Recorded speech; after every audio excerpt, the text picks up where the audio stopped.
Ooh. And astonishing goal. That's the way to do it. Herrera. Ibrahimovic!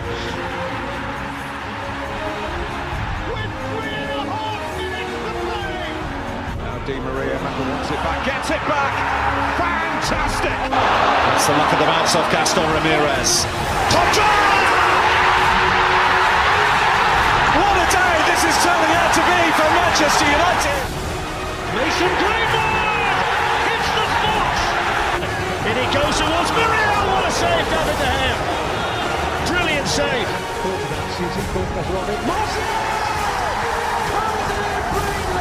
Dan James. Dream debut. Daniel James. Hello and welcome back to the United Devils podcast. This week we are going to be discussing the final games of the Premier League season in match day 38, in which there was drama at both ends of the table in the race for Europe and the race for survival. With me today, I welcome back Jayson and Prashanth, and we'll just get straight into it, guys.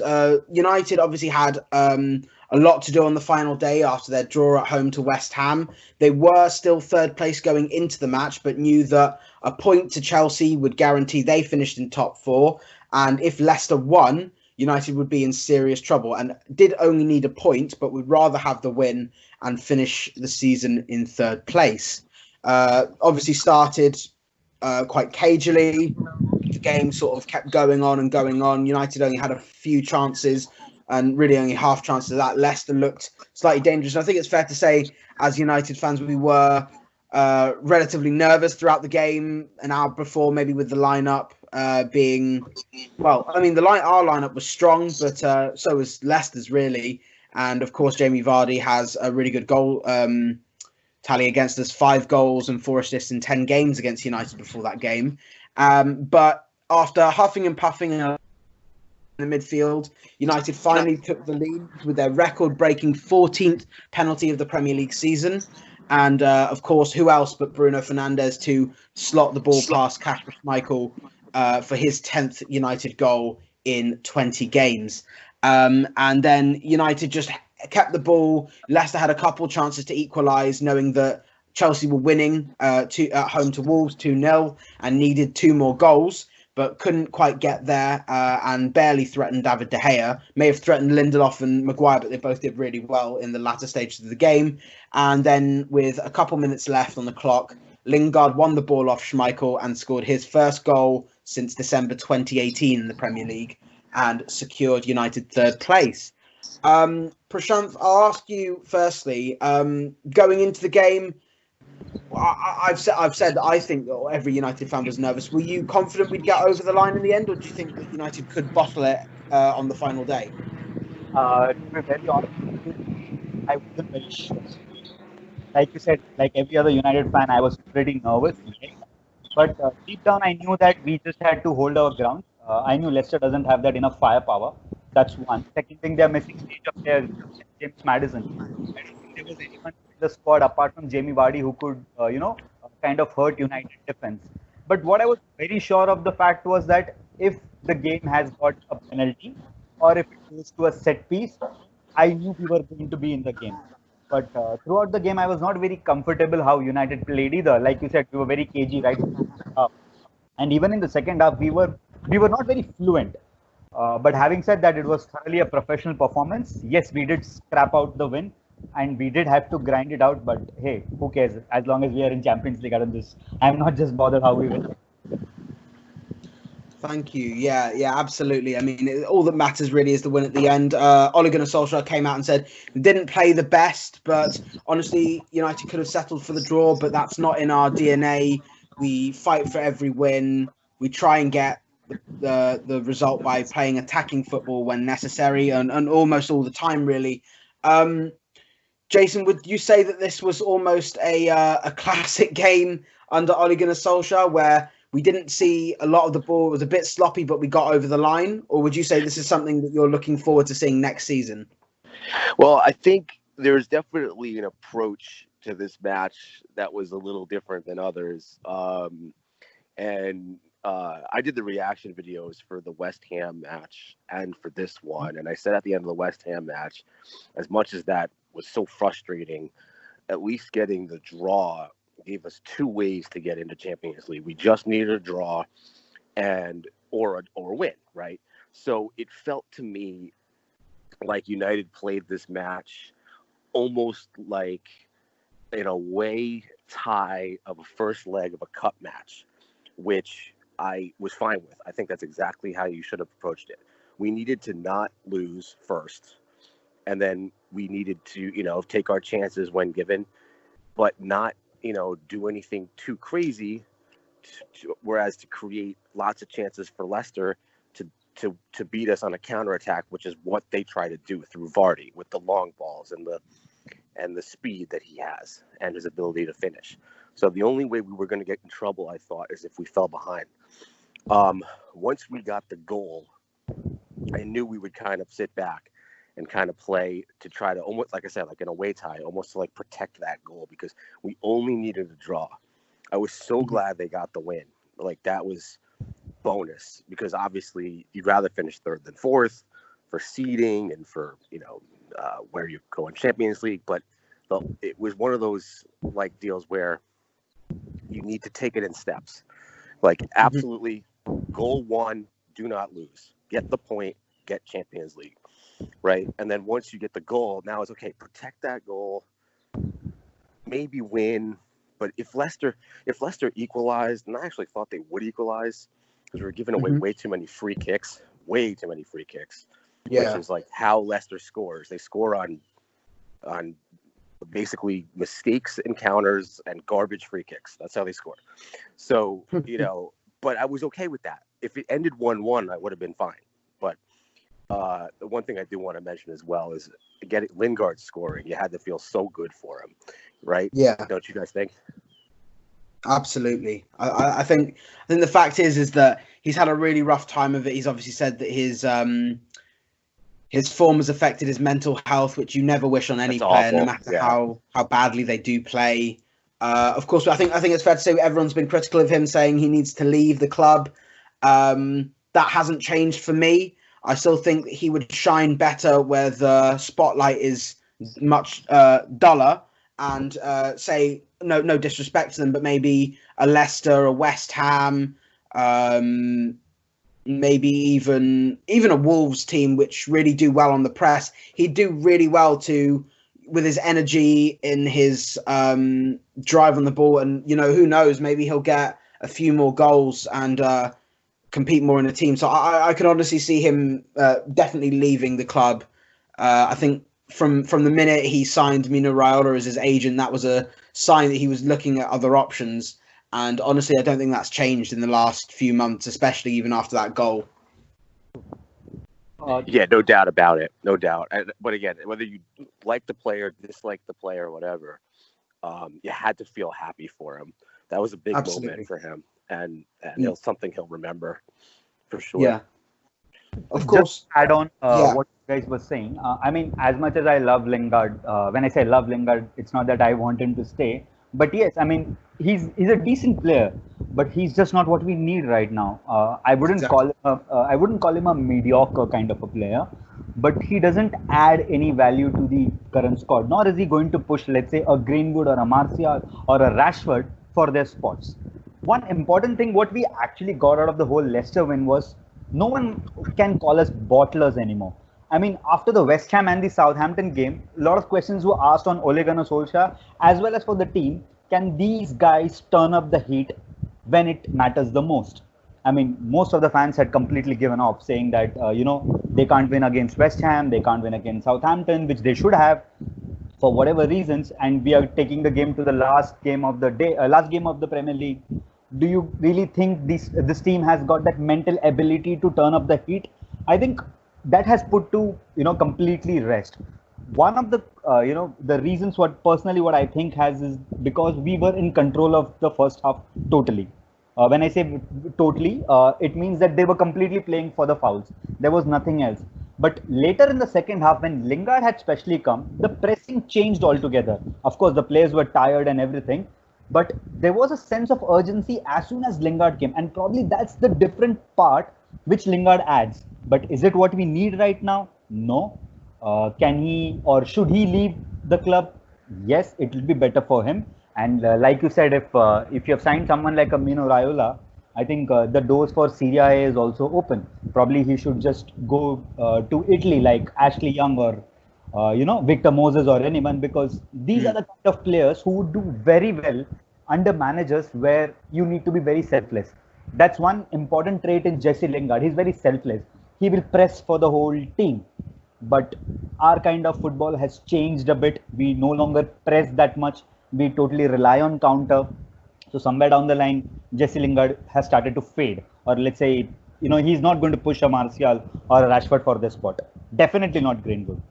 So no, absolutely. I think the thing is those players have obviously they were younger and they've just outshone him, and he's sort of grown. It's just sort of almost exposed how much they could improve in comparison to him. Obviously, I think he hit his peak in 2018. I think that is as good as he will get. He got 13 Premier League goals in that season. Obviously, it was an exceptional season for him, but I think that was as far as he's going to get really for us. And as sad as it is, he does, I think, need to go somewhere else in order to find his best form. But of course, before that goal, there was the first goal in the game, and a record-breaking penalty for Manchester United. Jayson, for you, was that a penalty? Oh yeah, absolutely. You could have called it either way.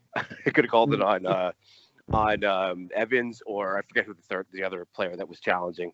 But it's from behind. It's reckless. It's.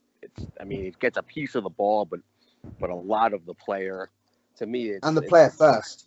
Yeah, it's just like I said. I think when I don't know if I tweeted it out or if I said it on our group chat. Like, I don't know what they were looking at for so long on that on that one, because it seemed to be in VAR review for a good 3-4 minutes, and I just don't understand why. Like, what were they trying? Yeah. I mean, were they trying to look at it to figure out if they wanted to officially give it to Evans or the other player? I mean, that's the only thing I can think about. Yeah. Because it was clear as day for me. I don't know about you guys, but to me it was just clear as day.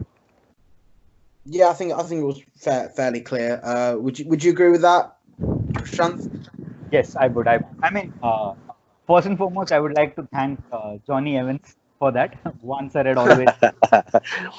and the late red card too. That was pretty nice as well. I mean, the game was kind of getting to a level where we thought, Leicester are just knocking on the door. It was coming for Leicester. Yeah. And then Johnny Evans produces this piece of magic. It also, there were a lot of fans who said, why did we sell Johnny Evans? He's doing so much, he's doing so well for Leicester. This is the exact reason why we sold Johnny Evans. If you have heard High Performance Podcast by Ole Gunnar Solskjaer, he has clearly said one important trait for a defender: someone who is emotional, someone who can't keep his mental balance in a game, will more likely or not will cause a penalty, which will lead. It can be a penalty in an FA Cup final or a semi-final or whatever. You don't need emotional defenders. Johnny Evans exactly did that. I mean, it was more like Martial ran between Wes Morgan and Johnny Evans. Out of sheer helplessness, Johnny Evans tackled. But the reason why, personally I think VAR was called was just to check whether it was the foul from Evans or Morgan. But I think it was due to the challenge of Wes Morgan, because he tackled from behind and he tackled with shin up. And obviously Johnny Evans did come by side, but it was Wes Morgan's tackle first, because of which Martial kind of tripped inside the box. And credit to Bruno Fernandes. I mean, if we had this man for the first half of the season only for penalties, we would have been much higher in the table. I mean, this man has genuinely got eyes in his veins. He's just not bothered about anything. Simple, calm, collective, clean penalty. There was no two ways about it. There was no doubts about it either. Yeah. I was just going to say that mental set from the spot has been a complete 180. I mean, even since the days of like Rooney Van Persie, penalties have been a nerve-wracking thing for United fans, where we just are never sure whether we're going to score or not. But with Bruno, it's just like automatic. I mean, I know he's at least going to get a good attempt in. If the goalie makes a save, he makes a save. But I think it's just a complete 180 in thought process. Like, Yeah. Once that penalty is called, in my head, I'm like, all right, it's 1-0. We're going to Champions League. I didn't even have a doubt, and it's such a different feeling. I'm afraid I didn't quite have that because obviously Schmeichel has saved 2 penalties this season. But I think you're right. I think there are very few players we can say down the years we've said, well, they're guaranteed to score a penalty. Obviously, I think probably Ibrahimovic was one of them. Ronaldo on almost every occasion, one very clear occasion where he missed. But for the most part, those players you would back. Rooney, of course, in his latter years, barely missed a penalty. Yeah. Maybe you could even say Ryan Giggs, but he was quite low down on that list. Cantona. I mean, one penalty taker which I really wish took more penalties than often was Anderson. Man had a peg. He wasn't bad. Yeah, I mean, his goal in Champions League the penalty shootout, is one for ages. I mean, if someone says that you need to have a technique to score a penalty, you can just look at this man. I mean, that's just sheer power. He's just the other one. Side. I was gonna say the other one who was pretty good, who never got to take them, but when he did was very good, was Kagawa. He was very good from the spot. Shinji Kagawa was very good. Yeah, but he was never going to take them over the other players. But yeah, he was very reliable, I thought. Just to add, Pogba's not missed too many either, but he has obviously got that that run up, the very infamous run up. But of course, United have actually had, like we said, the most amount of penalties this Premier League season. There are a few people that are doing that have done threads on all the penalties after both rival fans and even some of our own fans have been almost diminishing the results that we get and the score tallies we get based on those penalties. We're actually set to do an article on all of the penalties as well that will be out at the end of the week.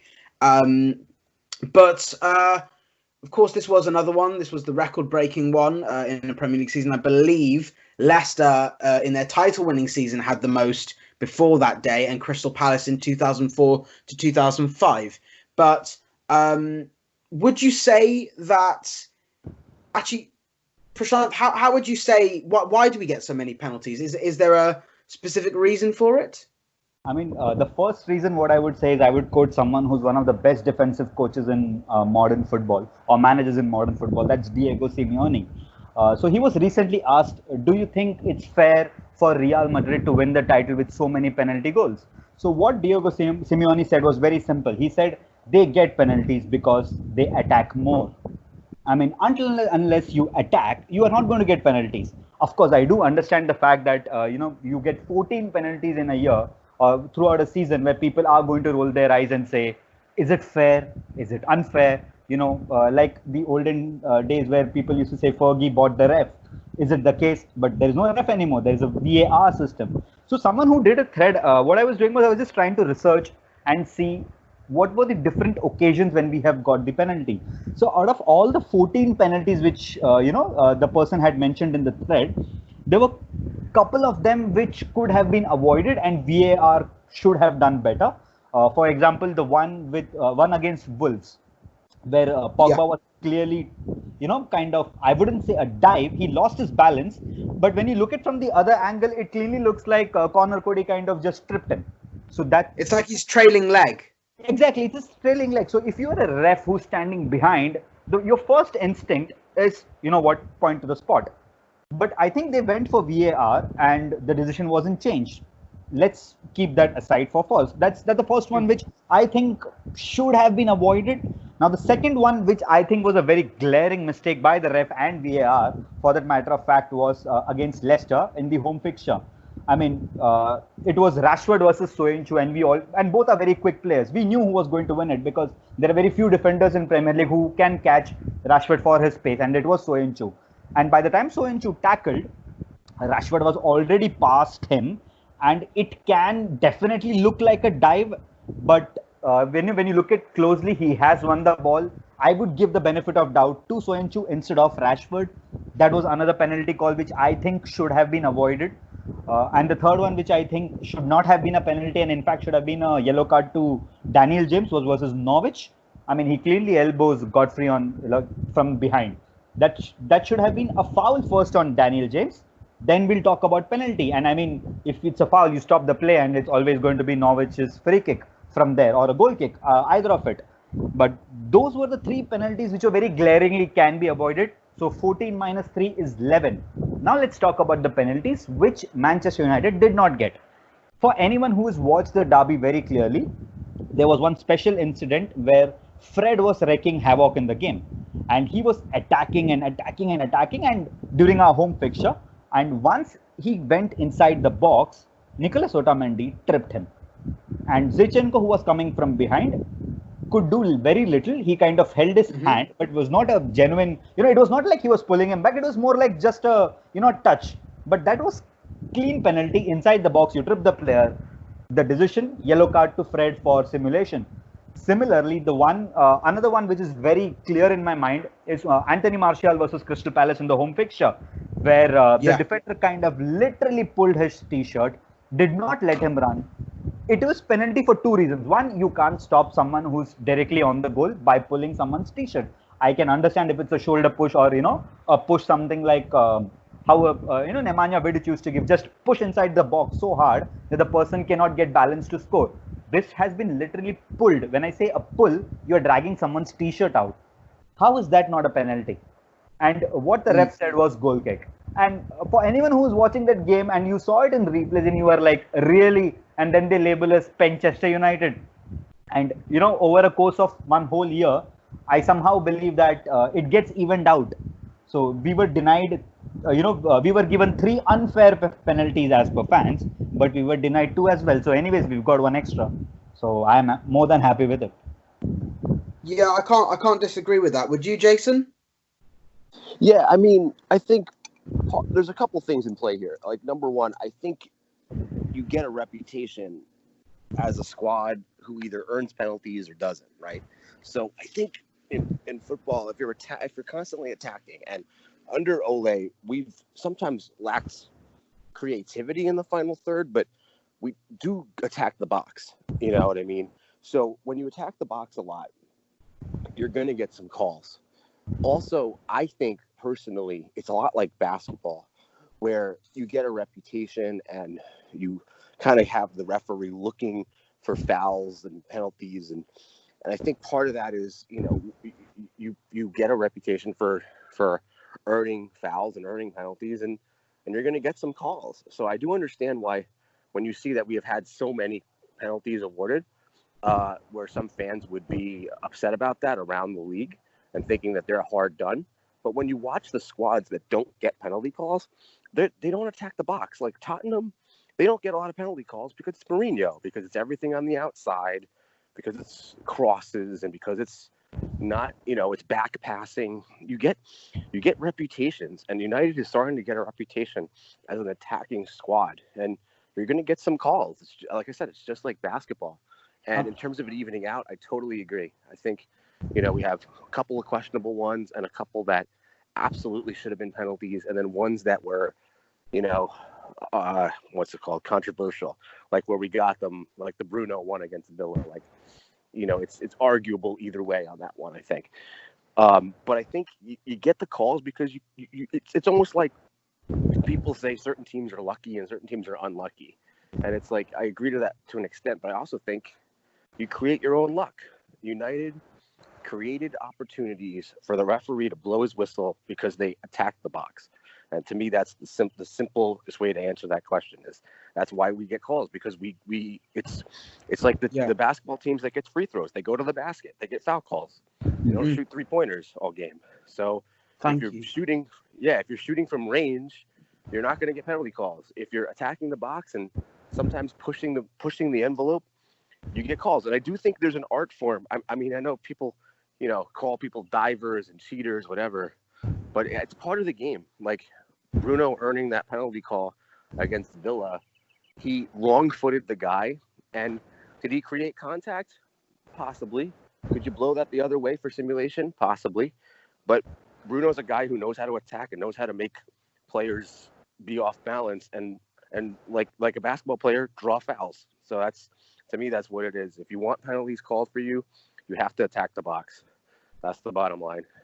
Yeah, I have a question to both of you. When we were speaking about the whole penalty incident, the reason why I brought Diego Simeone's whole, the whole anecdote was for a fact that somewhere down the line, I agree to what he's saying.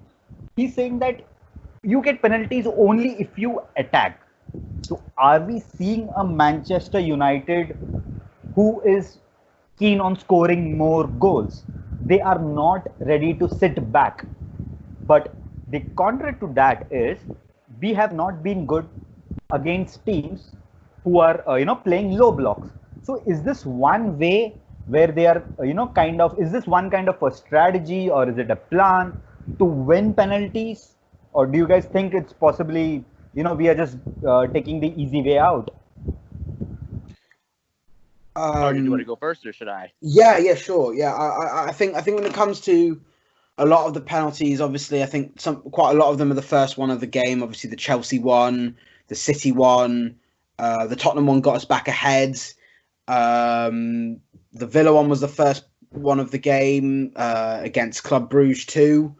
I think it is important that sometimes United do get penalties. I think they do start on the attack well. Sometimes there's space open either way, and normally the penalties come from a counter attack from the other team having a bit of play, and United obviously have the quality, the intelligence in their players, and the pace, not to forget, up front to do that. I think counter-attack with a penalty to open the deadlock and then see what happens there, because it will be a much more open game from that point. With probably 90% of those games, it's much more open. I think there's a couple, maybe the Burnley ones, Wolves ones, when you go 1-0 up, it's not as open because they're just such solid and compact units. Probably against Sheffield United as well, but in that one, both United scored 3 goals in both, so I'm not sure what to say about that one. But certainly in those games, I mean, most games you sort of wait for that first goal. So I do see that there being a almost coincidental tactic. I'm not sure whether it is actually a genuine tactic to go out and win a penalty. I'm certain that it's about going out and getting the first goal, maybe on the counter, because when the other team commits players, they can't always stop the counter-attack, as we've seen so many times this season, be it a top 6 side or be it a bottom 3 side. So honestly, I think it is just about counter-attacking with the first goal and then setting up to win the game and win it well, really. But Jayson, would you agree with that, or would? I think to an extent you're right. I think it's weird because when you look at this United season, and it was a roller coaster, right? I mean, you went at the beginning of the season, we won, what was it, something crazy, like 13 points from the first 10 games, or it was something like that, where they were just awful, sitting in like 8th or 7th place, closer to the relegation zone than they were to the top 4, and looking like they had no ideas and no creativity, no ability to score. When we went behind 1-0, it was like game over, right? And then toward the middle of the season, we started grinding some results, getting some, good play from, McTominay emerged, and we started to see Greenwood emerge a little bit, not quite what he is now. We were getting Marshall was starting to play well. And then toward the end of the season, it was adding Bruno and that, opening it up for Greenwood, who became much more confident. Martial became more confident. Rashford returned. So it was almost like 3 different teams throughout the season. So I do think that there was a bit of a holdover from the early season where Ole kind of has as part of the plan to attack the box and try to earn penalties. I definitely think that's at least part of the plan. And you can kind of see that by the way that, I don't want to say our guys dive. I don't really think it's diving, but I think there's a concerted effort when a guy like Fernandes or a guy like Greenwood or a guy like Martial gets the ball in the box, they look to take kind of a direct route right at a defender. And it's like, either get out of my way and I'm going to try to shoot, or I'm going to run into the space that you should be giving me. And if I go down and there's a penalty, there's a penalty. I think that's definitely part of the plan. I think it's a direct, our attack is like very direct. We don't have that, you know, big center forward who can just rise up above everybody like a s.1. Or a Lukaku. Or Lukaku, exactly. Or even a Fellaini, you know, who just like can just muscle his way to a chance. We're basically trying to beat guys one-on-one, and sometimes we do and sometimes we don't. So I definitely think part of it is Ole saying, look, when you get a ball and a chance to attack. If you can get a shot away, take it. If the guy gets in your way, run him over. Make the ref make a call, you know, or not make a call. I think we have a lot of that. I think that's, so I don't want to say, you know, Ole is saying, all right, guys, go out there and draw penalties. But I think there's this concerted effort to, if you can take a guy one-on-one, go at him. And if you draw a penalty, great. I definitely think that's part of the strategy. So that's just what it looks like to me. Yeah, absolutely. Yeah. What do you think, Arjun? I don't know if you answered. Yeah, no, it does seem like it's a good strategy. Prashanth, I mean, obviously you brought this to us. Do you think that that's something that we can look at for next season, or do you think that is just for how we were at the moment, and we should look for something different next season? Sure. So the reason why I got this whole topic was because, I mean, over a period of time, when I was looking how our team is evolving, like Jayson said, it's very clear that we are going for the kill right from the word go. You know, we are trying to attack teams. Everyone knows now that we are going to play a counter-attacking brand of football. We are going to attack from wing, center, everywhere. And if United are pressed, United are going to exploit those spaces. But somewhere down the line, what I felt was, are we trying to cut in the defender so much from a particular wing where a defender is forced to make a mistake? I mean, I surely understand you can't set up a tactic to get a penalty all the time. But somewhere down the line, I feel that, you know, United are so incisive when they cut from the wings, a defender is forced to make an error. Now, to you know, kind of you know, close the lid to what I was just discussing. Look at the penalties where we have won. All the penalties where we have won is from either of those wings. Why? Because we have been cutting the, you know, fullback as well as the centre back so much inside that they are forced to make a mistake. It's like, you know, if I have to look at the Pogba penalty versus Spurs, Eric Dyer had to literally push because he was his last man. You know, somewhere down the line, I feel that United as a team have understood that beat the fullback, go inside, someone will make a mistake, because our attack is clinical. You put the ball inside, 7 on 10 times they are going to score. So, you know, somewhere down the line, teams are scared that I am not going to let a Martial run over me. I'm not going to let a Rashford put in a low cross. Hence, I feel that, you know, it can't be a strategy to win penalties, but it definitely is a strategy to stretch the winger or the fullback, because more often than not, they will make a mistake. I mean, not everyone is an Aaron Wan-Bissaka who just you know, blocks someone who's going to attack. Absolutely, yeah. I think we need to move on. Quite. We've talked a lot about the penalties. Let's talk about United's season as a whole. I think it's fair to say there wasn't a lot of hope all the way around when we started the season. Certainly when we got around 10 games in and only got maybe 2 wins in the first 10 games, if I'm not mistaken. Maybe first 8, 10 wins, 2 draws and 4 or 5 defeats, really. And things looked really dire. Injuries were piling up. Pogba, Martial, Shaw, Matic was in and out of the team. Wan-Bissaka missed a fair few games, and things weren't looking good in the Premier League. Things got better when Martial came back, when Rashford started scoring a lot more on the left-hand side. Greenwood started contributing a fair bit. Dan James got his buckets of assists and a few goals at the start, but things trailed off again. And of course, United 25 games in were, I think, around 7th or 8th place and 15 points away from the Champions League. And then one man and one man alone has brought us kicking and screaming into 3rd place. And that man's Bruno Fernandes. And what a contribution he's been.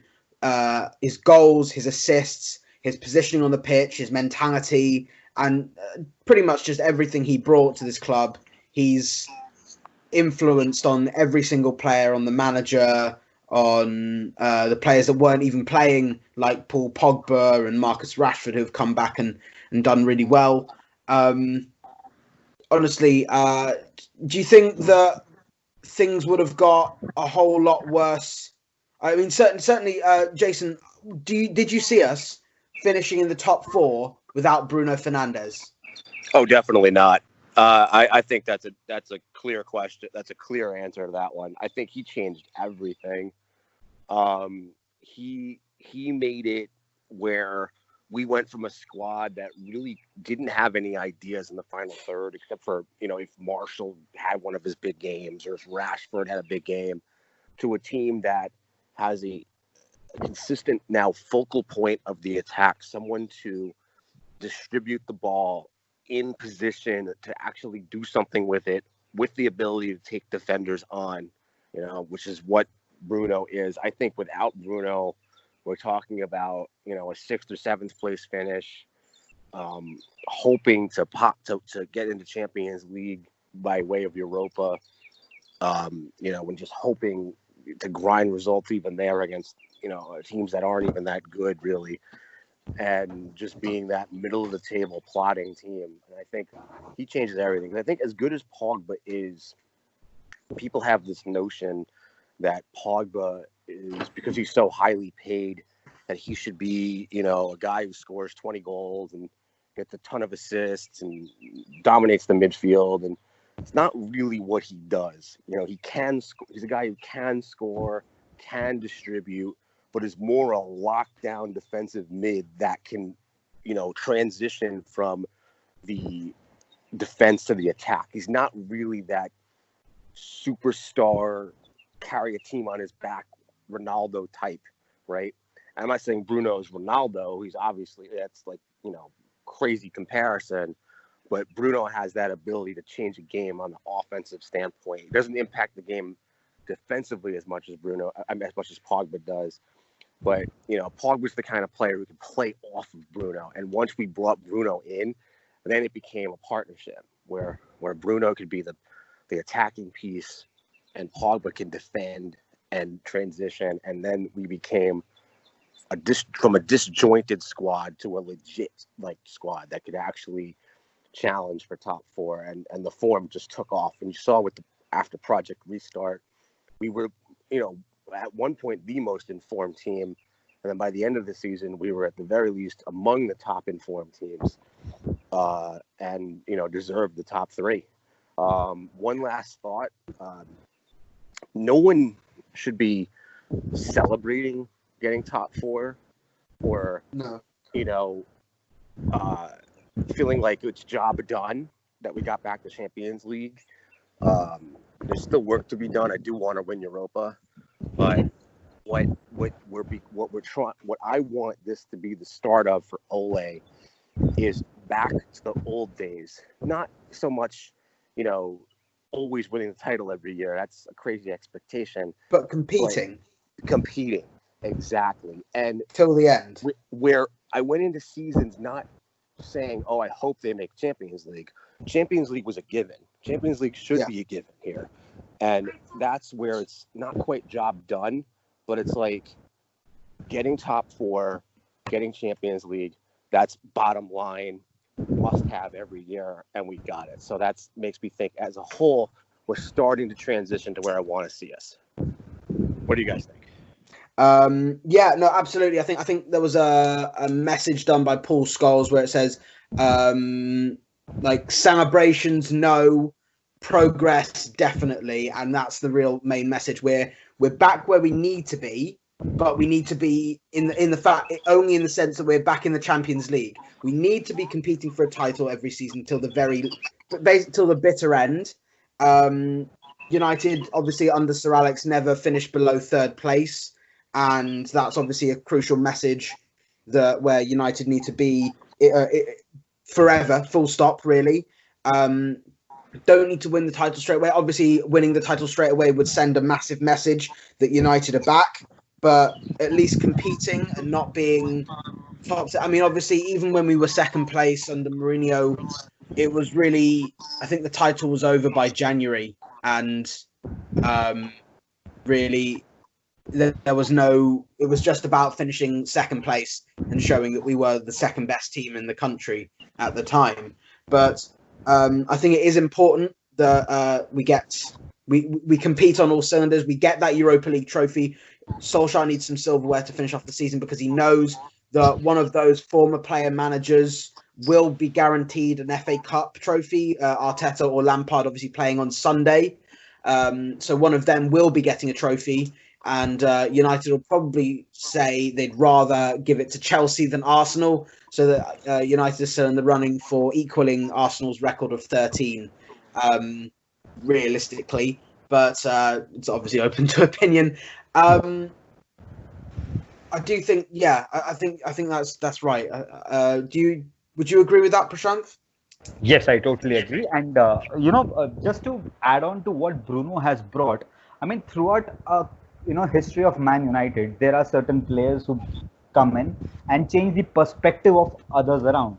I mean, it was Eric Cantona who made Manchester United to a title-winning machine. Then years later, it was Roy Keane who, with his drive and determination, made sure that we never let our guards down. We expected the same from Zlatan, and to a certain extent, he did that, where he got the winning mentality. Now, what Bruno Fernandes has done to this squad is that, what he might be telling to these people, in my personal opinion, is, I have not come here for drawing a game. I have not come here to be the second best. I want to win this goddamn game. For this, I'm ready to give my 100%. If I'm going to give it, I expect every one of you to give it. This is such an infectious vibe. Once you see someone do this, you want to do it for that man. From that man, it then becomes for the manager. From the manager, then it becomes for the club. Slowly and steadily, this becomes like an attitude, as we say. There were times where we have always discussed where Alex Ferguson and even Ole to a certain extent has said that I want a player with a certain profile and with a certain attitude. In our case, it was always the winning attitude as well as a person who works very hard. But in modern day football, where footballers are, all about Snapchat and Instagram and so on and so forth, Bruno Fernandes means business. He has come here to win football games, and he's not going to accept the fact that he has to settle down for a top four finish. And that's exactly what he said after the game as well. That, considering the stature of this club, top four was supposed to be given. Now it's a good 10 days break, 15 days break, and then we'll come back and try for Europa. That's the mentality, what United have been lacking for years, especially post Alex Ferguson, where we have been, saying that top four is what is mandatory. Top four is what is mandatory. Now we've got top four. But having said that, to be very honest to myself, I had no hopes that we would finish in top three, let alone in top four, the way how the season was progressing, because there was no desire to a certain extent. There was no intent. We didn't know how to deal with low block teams. It was more of a messy kind of a team where, a lot of people didn't know what to do. But what Bruno Fernandes has come in and given is that, I am the glue which would stick everyone together. Now you see an infectious vibe around people where, he bonds the ball more so that he can distribute it further. Anthony Martial is thriving under him. Rashford and Martial have got an understanding because these two people have started to get more of the ball.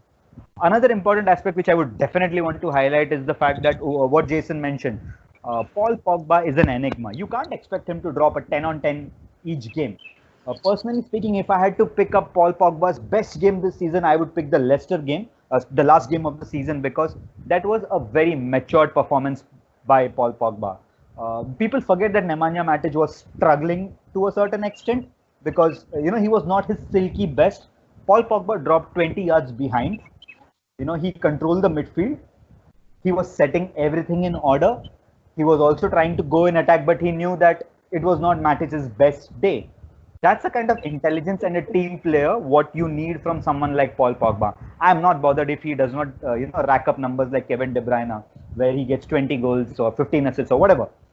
I don't need that. What I need is someone who kind of holds the midfield together, holds the team together, and says, you know what, guys, let's go for it. You need those kind of characters, and these two gentlemen are certainly capable of doing it. And it's rubbing on to these guys as well. And now we can see a different Man United altogether. And like you said, this Sunday is all crucial about one of those DNA managers going to win a trophy. And like Jason said, I am not happy with the top three. I mean, that was given. Now go for Europa, kill it, get the trophy back home. Because this club is all about winning trophies. You can't have a barren period for too long. Then once you forget how to win, then it becomes very difficult to start winning. I mean, look at Liverpool, 30 years. I mean, that's too long a time period. I don't want to go into that stage where, it takes years to win a particular trophy. I rather win the Europa now and say, you know what, you have punched above what you can achieve, but this is not it. I want to challenge for the Premier League next year. Definitely, we are going to fall short of it unless we make some changes and reinforcements. But I'll not be happy if we just stick to top four every year. You need to start pushing above the bar.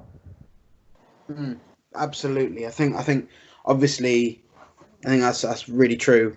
And hopefully we'll have to see what happens next season. Obviously, Ollie's going to be looking for big players to get in. I say big players as in important players, not essentially big name players to bring in and make sure his team is actually able to do what United should be doing. We won't look at that just yet. We've obviously got the Europa League to look ahead to next week, but and then we'll obviously discuss the transfer window after the competition's over for United, be it at the final or not, depends on how things go.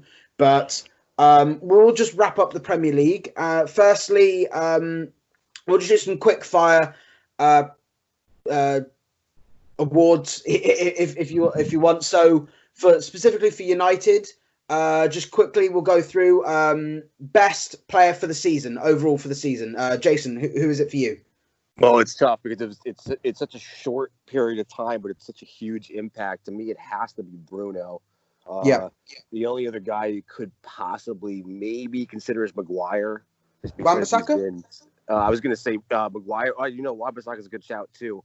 But I was going to say Maguire just for being there every week, week in, week out, being the leader that we needed him to be. But Wan-Bissaka, absolutely. But I think if you look at it in terms of how he impacted the squad, you have to say Bruno. Even though it's such a short period, he literally lifted them to new heights. So, gun to my head, I'd have to go Bruno. What do you guys think? Yep, Bruno's for me, absolutely. I think he changed our season. It doesn't matter how long you're there for. If you make that big of an impact, you deserve to be our best player for the season. Prashanth, would you agree with that? Yes, hands down. I mean, if you can come in January and change the entire outlook of a team, you have to be special. I mean, it's not rocket science what this team was lacking. He came in, he just changed. There's a certain aura about Bruno Fernandes, and I like that. And definitely player of the season. Probably he's going to win at Sporting as well because he has had a tremendous impact there. So probably we are going to see first time player of the season at two clubs. That's incredible. That's an incredible point. No, that really is. I can see that too. Okay, then quickly we'll go through it again. Best young player of the season. Is there any doubt it's Mason Greenwood? Is it not? That's got to be Mason Greenwood. What do you guys think? Prashanth, same for you? Yes, same for me. Mason Greenwood, hands down. Okay, best goal of the season. Jason? Wow. I'm trying to think back. It's a lot of penalties. That's a great one. I would have to say Mason Greenwood's right-footed screamer. Was it against? I can't remember who that was against now. I was against Bournemouth. Yeah, that where it's on his off foot and he just drills it. That to me, that may have been the best one. Trying to think, maybe McTominay's against City. Yeah, I was thinking McTominay's as well. Just the emotion, the crowd, what it meant for him and the players and everything. I think that one for me is the best one. But I think I have to go with yeah. I think you know what you think. You swayed me. I think I'm going to go with that one. I think McTominay. What do you think, guys? Yeah. Prashanth, what about you? I have a different one. I mean, my favorite goal of the season was Bruno assist, Martial finish, Manchester City. That was So we've all gone for the same game. same game, but it was a cheeky goal. I mean, it was fun. It was brilliant. Yeah, it was just an intelligent bit of play from both set of players, and I mean, probably I would just definitely put it as goal of the season because for throughout the season when everyone has blamed Man United for lack of creativity, there you go. There's the answer for creativity. One chance, one goal, game set. Absolutely. I mean, I think an honourable mention must go to Martial for that, the chip against Watford and the goal against Bournemouth. But even Igalo's fantastic juggling and volley against LASK, which was honestly was fantastic for And him. the goal Igalo scored against Norwich in the FA Cup was a brilliant finish too. Really lovely finish. Yeah, you're right. Yeah. All right. Well, best moment of the season, or best game or best moment for the season. What's the decision for you, Prashanth?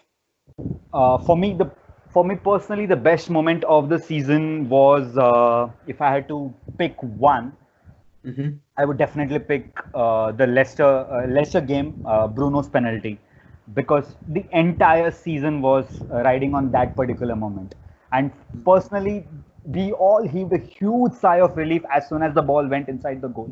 I mean, we've had a lot of moments where we won, like McTominay versus City, so on and so forth.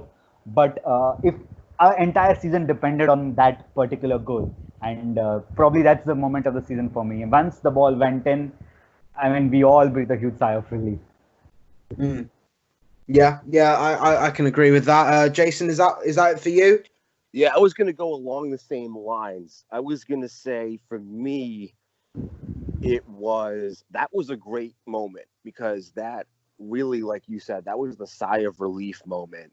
But I'm going to go a little step further. I'm going to say Lingard second because that sealed it, and then it became from a feeling of relief when Bruno scored to that was just a celebration. Like when he scores, you know it's done. You know, there's literally no chance.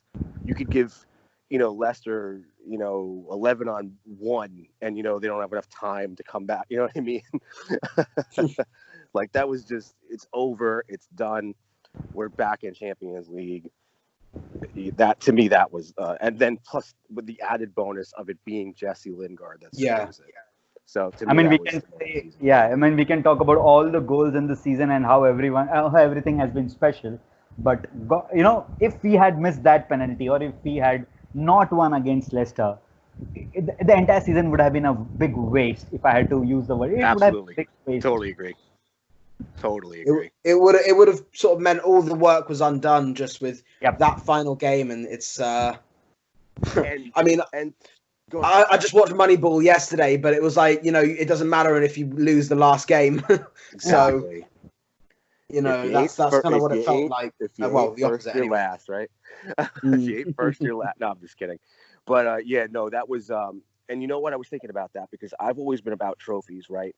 But I think I'd rather, if you had to choose one or another, and I know we had talked about this a few weeks ago, but to actually earn your way into Champions League by being a top 4 club versus finishing 5th and winning Europa, as good as that trophy would feel, it still would have felt like, where the other clubs could say to us, yeah, but you got your way into Champions League the cheap way. You won the minor league competition. You couldn't even beat. Like now they can't. Well, that's what they said in 2016-17. Exactly. It's exactly what they said. And it would have been a short-term elixir or panacea. Like, yeah, we got our way into Champions League. Short-term, we won a trophy. It's cool and everything, and it's Europa. It's the second biggest trophy in Europe, but it's still not the same as actually earning your way into Champions League by way of just being one of the 4 best teams in the league, which we were. So that's it's funny. I'm usually about trophies, but actually getting it the way you're supposed to get there felt a lot better. It's a massive step forward, I think. Yes, totally. You're right there. Let's just go for the overall Premier League. So just quick fire yet again. Best Premier League player of the season. Prashanth? I mean, the answer is pretty easy. Kevin De Bruyne, hands down. I mean, the man is fire, and every season he keeps on improving. He's a special. I mean, I hate to say it, he's a special player. I mean, one to watch out for years together. I mean, we have seen a prime Ozil who was wrecking havoc at Real Madrid and not so successful at Arsenal to a certain extent. But Kevin De Bruyne is magic. I mean, I hate to say it. Mm-hmm. Jayson, would you agree with that, or would you go for a Liverpool player? I'd have to. Yeah, that was the thing I was thinking about, because as he was saying that, I'm thinking, in terms of who is the best player in the league, it has to be De Bruyne. It just has to be. But every time I see City play, I just think to myself, like, how is this team not within 2 or 3 points of Liverpool for the title? I know. How in the world does that team lose 9 games? How do they lose 9 games? Not even including losing FA Cup and losing in Europe. Like, how do they lose so many games with that squad? But yeah, I mean, it's sort of, the fact is they didn't replace Kompany. Laporte got injured, and Stones and Otamendi are useless. Mendy is defensively atrocious. Walker is pretty much their only solid defender. That was fit for most of the season. You figure they just outscore people. Like, if they give up 2, all right, score 3. Whatever. But that's a fair point. But it's incredible when you see them play where they're clicking. It's like, wow, this team should have at least been within a few points for the title. The only other guy I would think of would be maybe Jordan Henderson. And it's tough to give it to defender, but Van Dijk is amazing. Van Dijk is the exact type of player that when you said just now, like, that City didn't replace Kompany, that's the kind of player that the Van Dijk is. Like when United had Rio and Vidic, and he's that kind of defender. But it's tough to give it to a defender. But I would say either Jordan Henderson or De Bruyne, and De Bruyne is just, like, if you're just looking in terms of best player, regardless of record, he's the best player. De Bruyne. It's not even close. Yeah. I think when it comes to stats wise, De Bruyne, but honestly, for impact and what effect he has on the team, for me, it might be controversial, but it is Jordan Henderson for me. Interesting. I just think that the impact he has on that, you can see when he's out of the team how much of a different side they are. When he wasn't playing against Atletico, they couldn't have an attacking outlet that was consistent and actually churned out defense from attack quick enough, and it cost them really. I think when he was missed in the, I think he missed the City game, he missed the Arsenal game too. Of course, he's actually out now for the rest of the season, I think till late October. They're going to miss him a lot in the start of next season because people are starting to find Liverpool out. So, I think he's been fantastic for me. He's my choice. We'll go on to best young player for the Premier League season. Are we sticking or twisting with Mason Greenwood? I'll go first. It's going to sound like bias, but to me it has to be Mason Greenwood. I haven't seen a guy come on like this in years. I mean, this is like we said earlier, this isn't Januzaj. This isn't Lingard. This is a good player who, and when I talk about United being able to challenge for the league title, it's not so much with Bruno and Martial and Rashford and Pogba. It's like those guys are the ones that give the squad a chance to be among the best teams. But Mason Greenwood, he's the one who makes it. He's like the bonus that, like, when this guy's legit, and it's like all of a sudden you go from having a squad with 2 or 3 stars to 4 stars, and you really get things going. I mean, I haven't seen a guy, and the fact that he can do it with the right foot and the left foot, the fact that he can pass too, it's not just like where he's just shooting from everywhere and has no concept of anything and just tries to score. And, that's kind of what Januzaj was. And, this guy is just a footballer who can score. Yeah. So, I mean, to me, it's either him or maybe Alexander Arnold or from Liverpool, or maybe Foden. I mean, but it's got to be Greenwood to me. But I biased. think it's Greenwood. Yeah. Yeah. Prashanth, would you stick with Greenwood? No. I would stick with Trent Alexander-Arnold. I mean, as much as I love Mason Greenwood, and there's no two ways about what you guys said, but personally for me, the hardest part of any footballer is to do the same thing over and over again the next season. I mean, we all said it was one special season for Trent and Robertson, but this gentleman is at 12 assists this season as well. I mean, imagine him outside the Liverpool squad, apart from Van Dijk and Henderson. Until unless they have attacking fullbacks, Liverpool as a team can't defend. And Trent Alexander-Arnold this season has yet again produced the goods when it mattered. And that's one of the reasons why they have won the Premier League. I mean, once you have a defender, and if you're a striker who's going ahead and you know that Trent Alexander-Arnold will drop the ball in, for me, I just have to be there at the right time. And to do it consistently for a matter of two odd seasons, and he's just 21. I mean, think about England as a football team, and you've got the set of fullbacks. What you have, Wan-Bissaka, Alexander-Arnold. It's a good situation to have in, and only for that particular reason, I would give it to Trent Alexander-Arnold for displaying the same amount of consistency and commitment yet again. I mean, no doubt about it. I mean, Mason Greenwood is special. We all know it. But his biggest challenge starts next season. Can he keep up with this? Or, like so many players we have seen in Premier League who come for one season and then they just vanish. So I'm just very excited to see this about Greenwood as well. Whether can he punch it above what he has done this year? Thank you. Yeah, let's hopefully he can just keep this up, and he can just be the player we all hope he can. Yep. Moving swiftly on. Manager of the season, Prashanth. Chris Wilder. There's no. Yeah.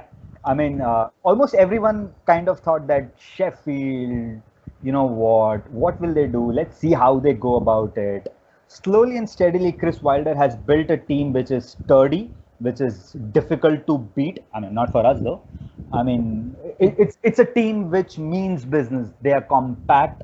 They are not. They can't be pushed off easily. And for every game, earlier it was John Lundstrom who was going on a different run.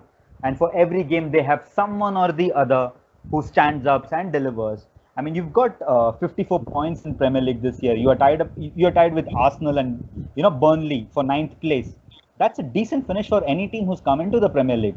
And on top of it, we have Dean Henderson on loans there. Chris Wilder is the perfect man for someone like Dean Henderson, where he can mature, and yet they play a different brand of football compared to what most of the Premier League teams are playing this year. So for me, definitely manager of the year is Chris Wilder. Thank you. Yeah. Jayson, would you say that, or would you go for someone else? Yeah, no, he did a great job. I agree. I want to give an honorable mention for Dean Smith. The job he did to keep Villa up is just unbelievable. That squad had no business staying up, and he managed to pull out a miracle, and they owe him at least next season to finish out. I don't care if they go like 0 for the season. He deserves to stay for at least that. But I want to give him an honorable mention. But I think for me, it's going to sound like a super cop-out answer, but when you win your first title in 30 years, it's got to be Klopp. I mean, that's an unbelievable accomplishment for Liverpool. As much as it sucks, as much as I hate watching them win, the fact that he actually went there and delivered what no other manager could for 30 years is, to me, it's like an easy answer, but it's got to be Klopp. What do you think, Arjun? Honestly, I've gone for neither of those options. I know they're the two front runners, but I've gone for Nuno Espirito Santo. Ole? No, I'm just kidding. Ole was obviously. I don't think that would get far. I think his season will go underrated. I agree, but that's beyond me. But no, I think the fact is that Wolves started their season a year ago last week. And so they've had a year-long season that hasn't even finished. And honestly, to be with the small squad they have, to have turned some of the 10 or 12 million pound players into 100 million pound players like Neves, Traore, Jimenez, Jota, even Conor Cody and Doherty and Roman even side. Pedro Neto's turning up. I mean, I have to say, and the fitness they must have to keep going. I'm so impressed with them and the manager and everything. Yeah, no, he that's a great shout. I mean, that's they every year they impress me with how they play. It's shocking how well he's done with that squad. That was a squad that wasn't supposed to stay up, as of 2 years ago. Yeah. I know, and look what they've become a proper. I mean, I think the top six is going to have to expand because there's going to be. I'm expecting, obviously there's the big six that everyone says: Arsenal, Tottenham, United City, Liverpool, and Chelsea. Then there's Leicester now involved, Wolves. I expect Everton to be better next season and West Ham. You could even look at some of the teams that have finished mid-table and say, well, they might compete. If Newcastle get that takeover, who knows what will happen? Sheffield United might bounce back and actually push more for Europe this year, for next year even. So, there's going to be I think it's going to be a more competitive season next year. You have to hope because obviously can't allow Liverpool to be winning the title by how many points was it? 6,000 or something like that? It was yeah. Yeah, it was too much. And I expect it to be more competitive next season, in all positions really. So, but yeah, no, I think that's sort of how it is. One thing I think we need to mention is that just before we finish, Jamie Vardy got the golden boot. It was really closely finished by Danny Ings, Aubameyang. I think Kane and Mane were close as well. Obviously, Martial and Rashford both on 17 goals. Do you think that he won't be happy with that because obviously Leicester missed out on the final day? Prashanth, or do you think that is a massive achievement for him? Obviously, being 33 years old, he's the oldest Premier League player to get a golden boot. I mean, to be very honest with you, if we have seen Jamie Vardy in Premier League, he'll definitely not be happy with it. I mean, for personal accolades, yes, he will be. He'll be like, I'm 33. When people said I can't do it anymore, I only have pace. Once you cut off my pace, I'm not good enough. I mean, there were a lot of rumors where people said if you cut Jamie Vardy's pace, he's not a good striker, so on and so forth. But this man keeps doing it season after season, and scoring 23 goals is I wouldn't say that unlike earlier strikers like what Ruud van Nistelrooy did or what Thierry Henry did, where 30 goals was just minimum. But Jamie Vardy is definitely having a party at Leicester City. I mean, he is their linchpin. But personally, yes, he would be very happy to win the Golden Boot, but he definitely knows that it was a big bottle job what Leicester did. And he'll not be happy with Leicester going out of top four and a chance to go back into Europe. Show it in the Champions League that this small club from Leicester, which I had so much dreams for them, they are ready once again to go out and compete. So he'll definitely be disappointed at that end. But personally, huge respect for Jamie Vardy. He's also a great example for people that, when we say a proper working class hero, someone where people said that, you're old enough, you can't make it to the, big leagues anymore. Jamie Vardy is showing that if you dream and if you work hard and you have the right attitude, you can definitely make it as a pro and you can do it at the top level. So full marks for him. Thank you. Yeah. And of course, Jayson, Ederson, in fact, finished with stiff competition from the likes of Schmeichel and Nick Pope and Alisson. Ederson actually finished with the Golden Glove. Honestly, I'm quite surprised I'm not surprised that hasn't actually been picked up more because he has actually had quite a few clangers this season. Few against United, that handball against Wolves, I believe. And was pretty susceptible in the Chelsea game where those two goals he probably should have saved at least one of them. Was really rather stupid in the game as a whole. I mean, do you think that this sort of says something about Manchester City, really, that even though they've been really, really bad defensively, they still managed to get clean sheets. So it obviously means they concede a lot of goals just in short bursts.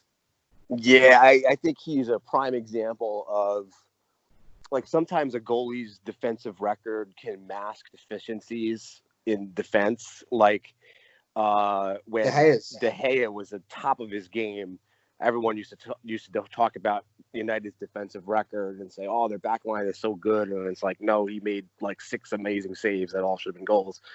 But the opposite can be true as well, and I think that's how it is with Ederson. I think that team just possesses the ball so much and does so much attacking and so much dominating of the game that Ederson really isn't called on to do much. And a lot of their clean sheets came from they just dominated the ball. To me, I've never thought he was that good of a keeper, to be honest. But you know, you have to give him credit. You win the Golden Glove. You know. But I don't think is he the best keeper? No, I don't think he's anywhere close. But you know, he's on the right team. We'll say that. Before we wrap up, obviously we've got the Europa League to come.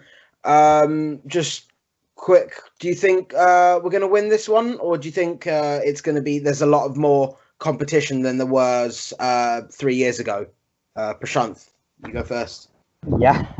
So personally, I think United should win this one. I mean, of course, there are teams who are much better than us in this in the whole Europa League. You know, we have a prospect of facing Inter Milan. And Antonio Conte is not someone as a manager who I want to face because of his high intensity brand of football, so on and so forth. But considering United's season, I will not be personally happy with just a top 4 finish. We need some silverware to show. The players would have a good 9-10 days of rest, so their batteries would be charged. We have already done well against LASK. It's 5-0, so second leg does not matter much, and it's all to play for in Germany, and we'll see who we are going to face then. But having said that, I definitely think United have a chance to win the Europa.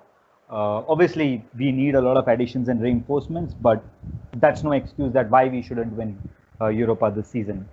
We should go for it. We should go all guns blazing and try and win this one.